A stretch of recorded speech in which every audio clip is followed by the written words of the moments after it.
اور اس خباثت کی جو شرک جس کا نام ہے اس سے انسان نکل آیا نجاست سے. توحید تو ہے لیکن ابھی اس میں اس کی گمراہی کا ایک ایلیمنٹ شامل ہے, اور یہ گمراہی سے جب تک آگے نہیں آئے گا, اوپر نہیں ابھرے گا, اس کا طرز عمل کیا ہوگا؟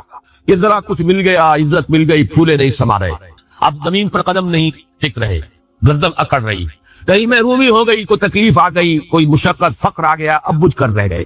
ان دونوں کیفیات میں انسان کا پینڈولم جو ہے وہ ایکسٹریم کو جائے گا. یہ کب ہوگا؟ جبکہ انسان یہ سمجھتا ہے کہ اس دنیا میں جو دولت مل گئی یا عزت مل گئی تو یہ گویا کہ بڑی کوئی قابل فخر شے ہے, اور اگر یہاں پر کوئی تکلیف آ گئی, کوئی مصیبت آ گئی, فقر و فاقہ آ گیا تو یہ گویا کہ بہت ہی اہانت آمیز شے ہے. اگر یہ انسان سمجھے گا تو طرز عمل وہ نکلے گا نتیجے کے طور پر جو میں بیان کر چکا ہوں. یہ گمراہی ہے. اس گمراہی سے نکلیں گے تو آپ کس مقام پر آئے؟ دوسری منزل ہدایت کی کیا ہے؟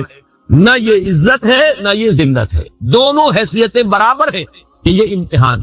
اسی لیے ان دونوں آیتوں میں ایک لفظ قدر مشترک ہے, اذا مبتلاہ فاما الانسان اذا مبتلاہ ربہ فاکرمہ ونعمہ.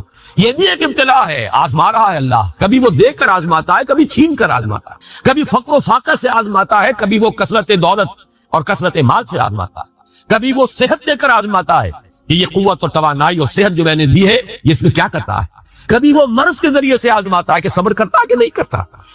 ہمارے لیے شکوہ اور شکایت تو اس کی زبان پر نہیں آ جاتی, نالا اور سیول تو نہیں آ جاتا, تکلیف جھیلتا ہے کہ نہیں جھیلتا, اس میں تحمل ہے کہ نہیں ہے, تو صبر کرتا ہے یا شکر کرتا ہے. یہ دونوں کیفیات در حقیقت اس اعتبار سے مساوی ہے, یہ بھی امتحان, یہ بھی امتحان. یہ حقیقت جب سامنے ہوگی اب وہ پینڈولم جو ہے وہ بہت کم ہو جائے. یعنی انسان میں طبعی طور پر تو ایک اثر ہوتا ہے غیر اختیاری.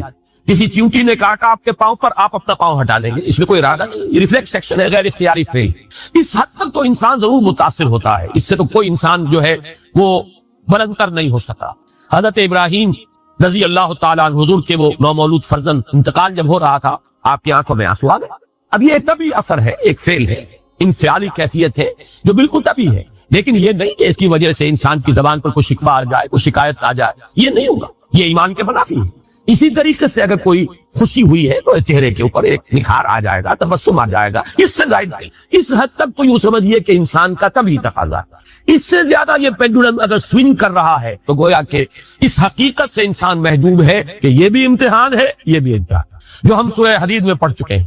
ما اصاب من مصیبت فی الارض ولا فی انفسکم الا فی کتاب من قبل ان نبراها ان ذلک علی اللہ یسیر لکی لا تعصوا علی ما فاتکم ولا تفرحوا بما آتاکم. اللہ تمہیں کچھ دے تو اتراؤ مت, اللہ تم سے کچھ چھین لے تو اس کے اوپر افسوس مت کرو. یہ نتیجہ ایمان کا نکلنا چاہیے. اگر تمہیں ایمان ہے اللہ پر, اگر تمہیں یقین ہے کہ جو کچھ ہوا ہے اللہ کے اذن کے بغیر نہیں ہوا, اگر تمہیں یقین ہے کہ اللہ نے جو میرے لیے طے کیا ہے اس میں میرے لیے خیر ہی ہے, چاہے فی الحال فی الوقت فوری طور پر مجھے ناگوار محسوس ہو رہی ہے بات, لیکن یقیناً میرے لیے اس میں خیر ہے میرے رب کی طرف سے. کہ ہر کے ساتھ یہ ماریخ عین الطاف, ہم تو شارٹ سائٹڈ ہیں, ہم دیکھ نہیں سکتے کسی شے کو, ہم اس کے ظاہر کو دیکھ کر گھبرا اٹھتے ہیں کہ یہ تو تکلیف آ گئی, کیا پتا اسی کے پردے میں اللہ کی رحمت آ رہی ہے. میں نے وہ رئیس امروہوی کے اشعار آپ کو کئی دفعہ سنائے ہیں. وہ وقت آیا کہ ہم کو قدرت ہماری سعی و عمل کا پھل دے, بتا رہی ہے یہ ظلمت شب کہ صبح نزدیک آ رہی ہے. ابھی ہے کچھ امتحان باقی, فلاکتوں کے نشان باقی, قدم نہ پیچھے ہٹے کہ قسمت ابھی ہمیں آزما رہی. رئیس اہل نظر سے کہہ دو کہ آزمائش سے جی نہ ہارے, جسے سمجھتے ہو آزمائش وہی تو بگڑی بنا رہی ہے. اسی آزمائش سے تو بگڑی بنے گی, اسی سے تو تمہارا خیر جو ہے اجاگر ہوگا, سامنے آئے گا, پتہ چلے گا who what is what. ابو بکر میں کتنا یقین اور ایمان تھا, یہ کیسے معلوم ہوگا؟ کیسے معلوم ہوگا کہ بلال میں کتنا سہار, کتنا تحمل تھا, کتنا صبر تھا, اگر وہ مصیبت ان پر نہ آتی کہ جو امیہ ابن خلف کے ہاتھوں ان پر قیامت ٹوٹ رہی تھی. تو یہ ساری چیزیں جو ہے ما اصاب من مصیبت فی الارض ولا فی انفسکم الا فی کتاب من قبل ان نبرأ ان ذلک علی اللہ یسیر لکی لا تعصوا علی ما فاتکم ولا تفرحوا بما آتاکم واللہ لا یحب کل مختال فخور.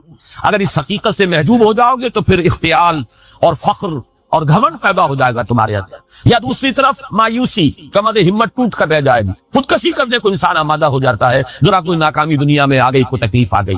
یہ ہے در حقیقت تیسری منزل, ہدایت کی دوسری سیڑھی. پہلا کیا تھا؟ لحاظ ضل ضلالا بعیدا, کوئی خیر مل گیا تو کسی دیوی کی نگاہ کرم, کوئی تکلیف آ گئی تو کسی دیوتا کی ناراضگی. یہ تو ہے ضل ضلالا بعیدا. اس سے اوپر آئے, یہ پہلی سیڑھی ہدایت کی ہے. عزت ہے تو اللہ کی طرف سے, اور اگر کوئی ذلت ہے تنگی ہے تو اللہ کی طرف. یہ ہدایت کا آغاز ہو گیا, یہ توحید کی بنیادی منزل. اس سے اگلی منزل یہاں کی ذلت ذلت نہیں, یہاں کی عزت عزت نہیں. ذالک یوم التغابن, ہار اور جیت کے فیصلے کا دن تو قیامت کا دن ہے. وہاں معلوم ہوگا جس کو اس روز عزت ملی وہ عزت والا ہے, جو اس روز ذلیل ہو گیا وہ ذلت والا ہے.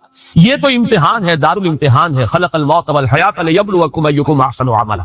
دار الامتحان ہے, امتحان ہونے کے ناطے دونوں برابر ہیں. اس سے اوپر ہے ایک چوتھی منزل, ہدایت کی تیسری منزل. وہ کیا ہے؟ عام طور پر انسان یہ سمجھتا ہے کہ یہ جو آزمائش ہے تنگی کی اور فقر و فاقہ کی, یہ سختر آزمائش ہے, اور نعمتوں کی بارش ہو تو یہ آسان آزمائش. یہ بھی ابھی گمراہی کا ایک پرت جو ہے اس کی باقی ہے. ابھی ہدایت کا جو کامل جو ہوگا انکشاف وہ کب ہوگا؟ جب انسان اس حقیقت کو جان لے کہ جہاں وسعت ہو, دس از دی وے آف ہوپ. یہ امت قرآن سے اپنا تعلق توڑ بیٹھے. اور نمبر 2 ہے وہی سرمایہ داری بندہ مومن کا دین. یہ بھی سرمایہ پرست بن چکا ہے, دولت کا پجاری بن چکا ہے. یہ میرے لیے وے آف ہوپ ہے. مادہ پرستی, دولت پرستی, سرمایہ پرست, زر اندوزی, وَإِنَّهُ لِحُبِّ الْخَيْرِ لَشَدِيدٌ, ان 2 لعنتوں کے اندر یہ مبتلا ہے. جانتا ہوں یہ امت حامل قرآن ہے وہی سرمایہ داری بندہ وہ. اور تیسری سب سے تلخ, اس کی جو علمی اور روحانی جو رہنمائی کرنے والے لوگ وہ اندر سے خالی ہیں, کھوکھلے. جانتا ہوں میں کہ مشرق کی اندھیری رات میں بے ید بیضا ہے پیرانے حرم کی آستی. علماء ہے اور صوفیاء ہیں اور پیشوا ہیں, مسند نشین ہے اور سب کچھ ہے, لیکن کسی کے آستین میں وہ موسیٰ والا ید بیضا نہیں, خالی اندر سے. اس کا نقشہ ایک حدیث میں آ رہا ہے جو لرزا دے. آج کا نقشہ ہے وہ. حضور نے فرمایا یوشک ویاتی علی الناس زمان, مجھے اندیشہ ہے لوگوں پر ایک زمانہ ایسا آ جائے گا. ذرا بنتی کی کیسا ہوگا؟ لا یبقى من الاسلام الا اسم, اسلام نے اس کے نام کے سوا کچھ کہاں ہے. اسلام نے دکھاؤ, اجتماعی سطح پر دکھاؤ کہاں. ولا یبقى من القرآن الا رسمه, اور قرآن میں سے سوائے اس کے رسم الخط کے کچھ معنی کہاں ہو رہی ہے. اس کی طرف پیش قدمی ہو رہی ہے, تدریج. لیکن یہ حدیث میں جو ہے وہ سامنے ہے. مساجدہم عامرۃ, ان کی مسجدیں آباد تو بہت ہوں گی, بڑی بڑی مسجدیں, شاندار مسجد, عالیشان, بھری ہوئی, بھرپور, جمعے کے اندر عیدین تئی. وہی خراب من الخدا, ہدایت سے خالی. ایک رسم پرستی, ریچولیزم رہ گئی, رسم اذان ہوئے بے, فلسفہ رہ گیا کل رہی. اور آخری بات, علماءہم شر من تحت عدیل السماء, ان کے علماء آسمان کی چھت کے نیچے کی بدترین مخلوق ہوں گے. من عندہم تخرج الفتنۃ وفیہم تعود, ان کے اندر سے فتنے برآمد ہوتے رہیں گے, فلاں کافر, فلاں یہ, فلاں وہ, فلاں وہ, اور فتنے ان کے اندر ہی جو ہے داخل. بہرحال یہ صورت تو ہے, لیکن ابلیس عجیب بات کہتا ہے. وہ میں چاہتا ہوں سمجھ, وہ فلسفے کا بڑا ایک گہرا اثر اصل حاصل کے تقاضاؤں سے ہے, لیکن یہ خوف ہو نہ جائے آشکارا شر پیغمبر کہیں. مجھے مسلمانوں سے اتنا خوف نہیں ہے کہ یہ دوبارہ شر پیغمبر کو لے آئیں گے, اصل حاضر کے تقاضاؤں سے خوف ہے. یہ کیا بات ہے, آپ نے کبھی سوچا بھی نہ ہوگا. دیکھیے یہ ایک فلسفہ ہے, ہیگل کا ہے, پھر اسی پر مارکس کا فلسفہ آیا ہے, میٹیریلزم, ڈائلیکٹیکل میتھڈ. وہ فلسفہ کیا ہے؟ دنیا میں ایک سلسلہ چل رہا ہے, تصادم اور ارتقاء.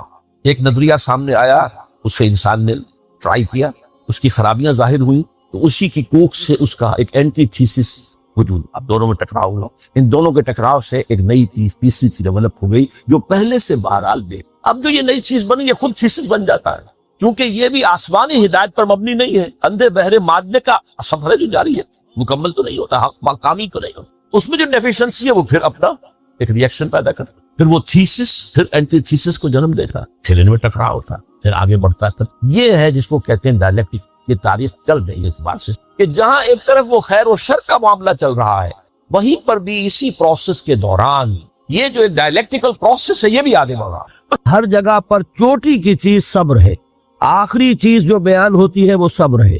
سورۃ العصر میں آخری بات, وتواصوا بالصبر یا ایھا الذین آمنوا استعینوا بالصبر والصلاۃ, اے ایمان والو مدد حاصل کرو صبر سے اور نماز سے.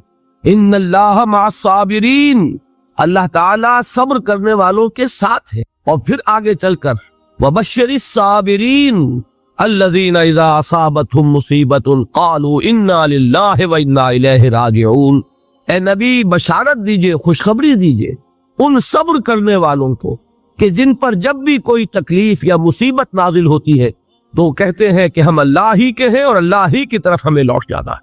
صبر کا مفہوم ہے اپنے آپ کو تھامنا, روکنا, برداشت کرنا, تحمل کرنا, اور جو بھی اپنا ایک طے شدہ مقصد ہے کسی بھی مخالفت سے بددل ہوئے بغیر، کسی بھی تکلیف یا مصیبت سے ہراساں ہوئے بغیر اس کی طرف پیش قدمی کیے چلے جانا۔ بڑی سخت سردی پڑ رہی ہے، فجر کا وقت ہے، گرم پانی کا اہتمام نہیں ہے، اب اس وقت فجر کی نماز کے لیے اٹھنا، ٹھنڈا پانی اگر ہے تو وضو تو کرنا ہوگا، اس ٹھنڈے پانی سے وضو کرنا، اس وقت لحاف سے نکلنا ہی بہت مشکل، ٹھنڈے پانی سے وضو کرنا اور مصیبت۔ یہ جب تک انسان میں صبر کا مادہ نہ ہوگا ممکن ہی نہیں۔ اس کو کہیں گے صبر علی الطاعہ، اطاعت پر صبر کر۔ ناگواری محسوس ہو رہی ہے لیکن اس ناگواری کو برداشت کرتے ہوئے انسان اللہ کے حکم کے اوپر جمع رہے، اللہ کے حکم پر عمل کرے۔ یہ کیا ہے؟ یہ صبر ہے۔ اگر یہ صبر نہیں ہے تو ظاہر بات ہے کہ انسان اللہ کے اس حکم پر عمل نہیں کر سکے۔ صبر کا مادہ نہیں ہوگا تو آپ کام نہیں کر سکیں گے۔ اور اسی کا ایک دوسرا رخ ہے، جب آپ دعوت حق کے لیے کھڑے ہوں گے پہلا قدم کیا آتا ہے؟ استہزاء، تمسخر، مذاق اڑانا، جس کی میں مثال اب دینا چاہتا ہوں محمد الرسول اللہ صلی اللہ علیہ وسلم کی شخصیت سے۔ دیکھیے ہم کیا اور ہماری بساط کیا، ہم کیا مبلغ ہوں گے، کیا داعی ہوں گے، ہمارے اپنے دامن پر داغ ہوتے ہیں، لیکن یہ کہ محمد الرسول اللہ کے دامن پر کوئی داغ تھا؟ ان کو تو سارے مکے والے الصادق الامین کہتے تھے، نہایت محبوب شخصیت تھے، ان کے لیے تو جا صادق جا الامین یہ الفاظ سننے میں آتے تھے، آنکھوں کا تارا۔ لیکن جب آپ نے دعوت اب شروع کی، اب قرآن مجید میں دیکھیے کسی نے کہا مجنون ہو گئے، دماغ خراب ہو گیا، پاگل ہو گئے، اجی شاعر ہیں، کچھ شعر جوڑ لیتے ہیں ہم پر دھوک جماتے ہیں۔ کسی نے کہا ساحر ہیں، کچھ جادو سیکھ لیا ہے، یہاں تک کہ ایسے بدبخت بھی پیدا ہوئے، قرآن میں ہے ساحر کذاب، سحر کرنے والا جادوگر نہایت جھوٹا۔ یہ الفاظ کہے جا رہے ہیں کس کی شان میں؟ محمد الرسول اللہ صلی اللہ علیہ وسلم۔ قرآن میں نقل کیا گیا یا ایھا الذی نزل علیہ الذکر انک لمجنون۔ کبھی آپ نے اس کا ترجمہ سوچا؟ اے وہ شخص، دیکھیے تصور کیجئے حضور جا رہے ہیں، تشریف لے جا رہے ہیں، کسی دعوت میں ہے، تبلیغ میں، یا ویسے ہی تشریف لے جا رہے ہیں، اور کوئی ایک جمگھٹا ہے لوگوں کا، ادھر سے فقرہ آتا ہے، تیر کی طرح لگتا ہے دل میں جا کر محمد کے صلی اللہ علیہ وسلم۔ اے وہ شخص جس کا یہ خیال ہے کہ اس پر کوئی ذکر نازل ہو رہا ہے، ہمارے خیال میں تو تمہارا دماغ خراب ہو گیا۔ یا ایھا الذی نزل علیہ الذکر انک لمجنون، کہا کہ نہیں کہا؟ اور یہ نہ سمجھیے کہ حضور صلی اللہ علیہ وسلم کے قلب مبارک کو تکلیف نہیں ہوتی تھی۔ میں قرآن سے ثابت کروں گا، میں کہیں کوئی کہانیاں بیان نہیں کرنا چاہتا۔ قرآن نے کہا ہے وَلَقَدْ نَعْلَمُ أَنَّكَ يَضِيقُ صَدْرُكَ بِمَا يَقُولُونَ۔ اے نبی ہمیں خوب معلوم ہے صلی اللہ علیہ وسلم کہ جو کچھ یہ لوگ کہہ رہے ہیں اس سے آپ کا سینہ بھجتا ہے، یہ جو گھٹن ہوتی ہے، صدمہ ہوتا ہے۔ انک یضیق صدرک بما یقولون، ہمیں خوب معلوم ہے کہ جو کچھ یہ باتیں آپ کو سننی پڑ رہی ہیں، یہ کڑوی کسیلی باتیں، یہ جو فکرے چست ہو رہے ہیں، استہزاء ہو رہا ہے، تمسخر ہو رہا ہے۔ سورہ ہجر میں ہے، ایک جگہ کھڑے ہوئے لوگ قرآن کا مذاق اڑا رہے ہیں، بھائی فلاں آیت تم لے جانا، فلاں آیت میری ہوگی، اس کے ٹکڑے کر رہے ہیں، اس کے ٹکڑے حصے بکھرے کر کے قیمہ بنا کر ان آیات کا تمسخر اڑا رہے ہیں۔ ایک جگہ قرآن مجید میں مذکور ہے کہ فرشتوں کا مذاق اڑ رہا ہے۔ بھائی یہ دیکھو محمد نے کہا ہے صلی اللہ علیہ وسلم کہ جہنم پر تو کل 19 فرشتے ہیں، علیہا 19 قرآن میں آیت نازل ہوئی۔ ایک پہلوان کہتا بھائی 10 کو تو میں سنبھال لوں گا، باقی 9 کا تم انتظار کر لو۔ یہ باتیں آ رہی ہیں حضور کے کانوں میں۔ کلام الہی کے ساتھ کیا سلوک ہو رہا ہے، مجھ پر کیا فکرے چست کیے جا رہے ہیں، مجھ پر جس طریقے سے استہزاء اور تمسخر کا رویہ اختیار کیا گیا ہے، دل بھچ رہا ہے، دل میں صدمہ ہے۔ دیکھیے سورہ نون ہے، اور میرے نزدیک یہ دوسری وحی ہے جو حضور پر نازل ہوئی ہے، اس کی ابتدائی آیات نون والقلم وما یسطرون ما انت بنعمت ربک بمجنون وان لک لاجرا غیر ممنون وانک لعلی خلق عظیم فستبصر ویبصرون بأیکم المفتون ان ربک هو یعلم بمن ضل عن سبیلہ وهو اعلم بالمہتدین۔ نون، قسم ہے قلم کی اور جو کچھ یہ لکھتے ہیں۔ اے نبی آپ اپنے رب کی نعمت سے مجنون نہیں ہے۔ یہ کیوں کہا جا رہا ہے؟ حضور کو جو صدمہ پہنچا ہے وہی نازل ہوئی ہے دل جوئی کے لیے، تسلی کے لیے۔ آپ کیوں برا منا رہے ہیں؟ اے نبی آپ کیوں صدمہ اور رنج اور اندوہ محسوس کر رہے ہیں؟ ان بدبختوں کے کہنے سے کوئی آپ مجنون ہو جائیں گے؟ مانتا بنعمت ربک بمجنون وَإِنَّ لَكَ لَأَجْرًا غَيْرَ مَمْنُونَ۔ آپ کو جو یہ صبر کرنا پڑ رہا ہے، آپ کو جو یہ جھیلنا پڑ رہا ہے، اس کی وجہ سے آپ کو وہ اجر ملے گا جس کا سلسلہ کبھی منقطع نہیں ہوگا۔ وَإِنَّكَ لَعَلَىٰ خُلُقٍ عَظِيمٍ، اور اے نبی آپ تو خلق عظیم کے حامل ہیں۔ آپ کا اخلاق، آپ کا کردار، آپ کی سیرت، آپ کی شخصیت میں طہارت، نفاست، پاکیزگی، آج تک دنیا نے کوئی پاگل، کوئی مجنون ایسا بھی دیکھا؟ یہ ساری باتیں اللہ تعالیٰ حضور کی دلجوئی کے لیے فرما رہے ہیں۔ اس سے آپ اندازہ کیجئے کہ کتنا صدمہ ہوتا ہوگا۔ یہی ہے، اس ساری چیز کو جمع کیجئے تو یہ چیز کیا ہے؟ وَاصْبِرْ عَلَىٰ مَا يَقُولُونَ وَاهْجُرْهُمْ هَجْرًا جَمِيلًا، صبر کرو اے نبی۔ عبادتی سیدخلون جہنم داخلین، تمہارے رب نے یہ فرمایا ہے پکارو مجھے، مانگو مجھ سے، میں تمہاری دعائیں قبول کروں گا۔ اور چونکہ دعا ہی عبادت ہے لہذا فرمایا وہ لوگ جو بربنائے استکبار میری عبادت اور مجھ سے مانگنے سے ابا کرتے ہیں انہیں ذلیل و خوار ہو کر جہنم کا ایندھن بننا پڑے۔ تو اللہ کو پکارو، اللہ سے مانگو۔ لیکن یہ کہ اس سورہ زمر کے ساتھ جو اس کا ربط و تعلق ہے وہ واضح ہوتا ہے آیات نمبر 65 اور 66 کو۔ یہ آیت نمبر 60 تھی جو ابھی میں نے آپ کو سنائی۔ آیت نمبر 65 ہے هو الحی لا الہ الا ہو فادعوہ مخلصین لہ الدین۔ دیکھیے وہی لفظ یہاں، وہ اللہ ہے، وہ زندہ جاوید ہستی کے جس کے سوا کوئی معبود نہیں، بس پکارو اسے، اس کے لیے اپنی اطاعت کو خالص کرتے رہو۔ اگر دعائیں کرتے رہو اور اخلاص فی الاطاعت نہیں ہے، دعائیں تمہارے منہ پر دے ماری جائیں۔ یہ دعا کوئی میکینیکل پروسیس نہیں ہے۔ یہ جو آج بہت سے لوگ سوال کرتے ہیں کیا وجہ ہے ہماری دعائیں قبول نہیں ہوتی، پہلے لوگوں کی دعائیں قبول ہوتی تھی۔ نبی اکرم صلی اللہ علیہ وسلم نے اس کی وضاحت کر دی ہے۔ آپ نے نقشہ کھینچا کہ ایک شخص ہے جو بہت دور سے سفر کر کے حرمین پہنچا ہوا ہے، ملتزم سے چمٹا ہوا ہے، یا جبل نور پر ڈھینگا مشتی کر کے اوپر پہنچا ہوا ہے، سب سے اوپر پہلوان قسم کا آدمی، اور اس نے ہاتھ اٹھائے ہوئے ہیں، پکار رہا ہے اللہ کو۔ رجلا اشعث اکبر یطیل السفر، بڑا لمبا سفر کر کے آیا ہے، کپڑے غبار آلود ہیں، بال گردے سے اٹے ہوئے ہیں، یمد یدہ الی السماء، اور اپنے دونوں ہاتھ آسمان کی طرف پھیلا رہا، یا رب یا رب۔ وَأَنَّا يُسْتَجَابُ لِذَلِكَ، اس شخص کی دعا کیسے قبول ہو؟ وَمَطْعَمُهُ حَرَامٌ وَمَلْبَسُهُ حَرَامٌ وَغُذِيَ بِالْحَرَامِ، حالانکہ اس کا کھایا ہوا حرام کا ہے، اس کا پہنا ہوا حرام کا ہے، اس کا جسم حرام سے بنا ہے، حرام غذا سے تلو تخش بنایا ہوا ہے، یہ چیز اس کی دعا کے لیے ایک حجاب بن گئی ہے۔ کیسے ہو؟ فَأَنَّا يُسْتَجَابُ لِذَلِكَ، ایسے شخص کی دعا قبول ہو تو کیسے؟ آپ کو کتابیں ملیں گی، دعا کی قبولیت کے مقامات کون کون سے ہیں، دعا کی قبولیت کے اوقات کون کون سے ہیں، یہ ساری چیزیں جمع ہو گئی۔ اس سے زیادہ متبرک مقام کوئی، اس سے زیادہ مقدس مقام کوئی ہوگا؟